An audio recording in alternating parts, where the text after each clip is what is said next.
Price card. இந்த last week பார்த்தீங்கன்னா ஒரு பயங்கரமான ஒரு சம்பவம் நடந்திருக்கு. ஒரு 13 வயசு பையனை அவன் கூட சேர்ந்து அவன் ஃப்ரெண்ட்ஸ் எல்லாமே சேர்ந்து அடித்து கொன்று போச்சிட்டாங்க. நெக்ஸ்ட் அந்த பையனை காணும் அப்படின்னு சொல்லி அவங்க பேரண்ட்ஸ் வந்து போலீஸில் கம்ப்ளைண்ட் பண்ணதுனால கூட சேர்ந்தவங்களாம் சேர்த்து விசாரித்ததில் அடித்து கொலை பண்ணி புதைச்சது வந்து தெரிய வந்திருக்கு.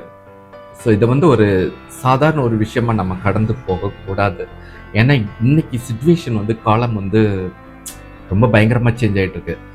இந்த டைமில் வந்து நம்ம வீட்டில் உள்ள குழந்தைகள் வந்து எப்படி வளர்க்கப்படுறாங்க அப்படிங்கிறத வந்து கண்டிப்பாக நம்ம வந்து கவனிச்சே ஆகணும். ஏன் சொல்கிறேன்னு பார்த்தீங்கன்னா, பெரும்பாலும் அவங்க வந்து நம்ம கூட சர்ச்சுக்கு வராங்க, பைபிள் படிக்கிறாங்க, சண்டே கிளாஸ் அட்டெண்ட் பண்ணுறாங்க, பிபிஎஸ் போகிறாங்க, வசனம் கற்றுக்குறாங்க, எல்லாமே இருக்கட்டும். பட் என்னென்னா அவங்க நிறைய டைம் ஸ்பெண்ட் பண்ணுறது அவங்க ஸ்கூலில் உள்ள ஃப்ரெண்ட்ஸோட. அவங்க ஸ்கூலில் உள்ள ஃப்ரெண்ட்ஸ் எல்லாமே பார்த்திங்கன்னா சர்ச்சுக்கு போய் நல்ல விதமாக வளர்க்கப்படுகிறாங்க அப்படிங்கிறதுக்கு எந்த உதாரணமும் இல்லை. என்னதான் நம்ம வந்து ஒரு ஸ்ட்ரிக்டான வழியில் நம்ம குழந்தைகளை வளர்த்தாலும் அவங்க வந்து உலகத்தில் உள்ள மற்ற ஃப்ரெண்ட்ஸோட சேர்றப்போ வந்து அவங்களுக்கு அது வந்து பெரிய ஒரு ஃப்ரீடம் மாதிரி தெரியும். அந்த ஃப்ரீடத்துக்குள்ளே போகிறதுக்கு வந்து கண்டிப்பாக ட்ரை பண்ணுவாங்க. என்னென்னா உங்கள் குழந்தைகள்கிட்ட வந்து முடிஞ்ச அளவு ஃப்ரெண்ட்லியாக பழகுங்க. ஸ்கூலில் டெய்லி நடக்கிற விஷயங்கள் முடிஞ்ச அளவுக்கு வந்து நீங்கள் கேட்டு தெரிஞ்சுக்கோங்க. அவங்க மைண்டை வந்து அப்சர்வ் பண்ணுங்கள்.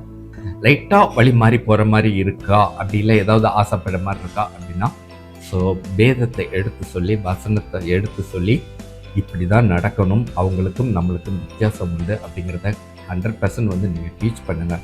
அப்படி பண்ணால் மட்டும்தான் நம்மளோட ஜென்ரேஷனை ஏசப்பா பிள்ளைங்களை வந்து கண்டிப்பாக ஒரு நல்ல மாதிரியாக வளர்க்க முடியும்.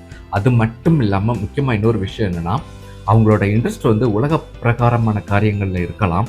பட் அதே வந்து நம்ம ஒரு ஊழியத்துக்கு தகுந்த மாதிரி ஒரு பாதையில் நம்ம மாற்றுறப்ப, சர்ச்சில் உள்ள ஆக்டிவிட்டீஸில் அதிகமாக இம்பார்ட்டன்ட் கொடுக்குறப்ப வந்து கண்டிப்பாக அவங்க உலகத்திலேருந்து பிரித்தெடுக்கப்பட்டு தேவனுடைய பிள்ளைகளாக கண்டிப்பாக இருப்பாங்க.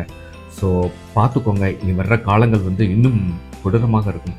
அதிலிருந்து நம்ம ஜென்ரேஷனை, நம்ம பிள்ளைங்களை பாதுகாத்து கொள்ள வேண்டியது நம்மளோட கடமை. God bless you.